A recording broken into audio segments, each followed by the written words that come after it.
Have you ever wondered? What is the science behind learning? How do people learn best? How can kids improve their study skills? Picture this, it's the night before a big test. You've spent hours studying, but you can't seem to remember everything. Your eyes are heavy, and your brain needs a break. But if you go to sleep now, how will you ever be ready for the test? In this scenario, it would be useful to understand how learning works. You may find that endless hours of studying are not the best way to prepare for your test.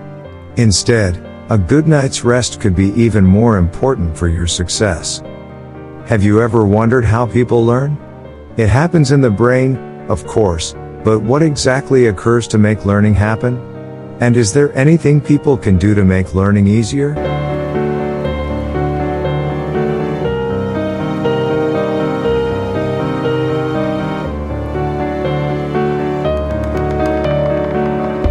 Most experts agree that learning is largely about memory.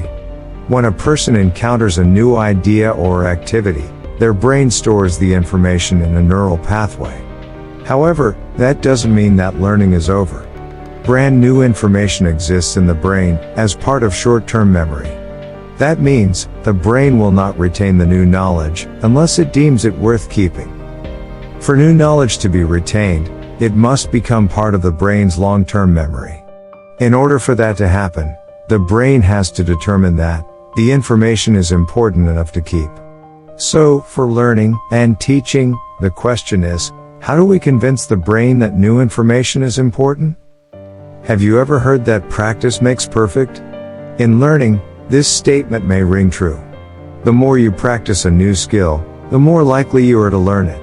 That's because the act of repetition teaches your brain that the skill or information is important to you. This makes it more likely for the new knowledge to become part of your long-term memory. Another technique for learning is to connect a new idea to background knowledge. When the brain sees a connection between a new idea and a concept you've already learned, it's more likely to store it away in long-term memory. Have you ever had a teacher who asked you to connect a new idea to your background knowledge? Now you know why. Activities that involve critical thinking or problem solving with new information can also help you learn. That's why solving problems with newly learned math concepts is so important. When the brain is engaged, it's more likely to retain the new information or skill. Have you ever struggled to learn something new? Most people have.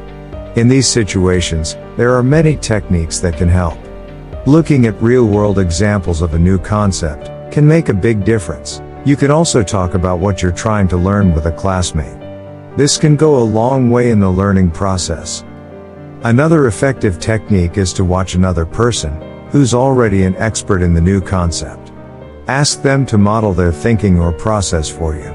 This can help you learn to look at the new information in a new way that may make it easier to learn. A final tip for learning: instead of cramming for that big test, spread your studying out over a few days. Study in shorter sessions with rest in between. Remember, learning is like exercise for your brain. Rest time is just as important as study time.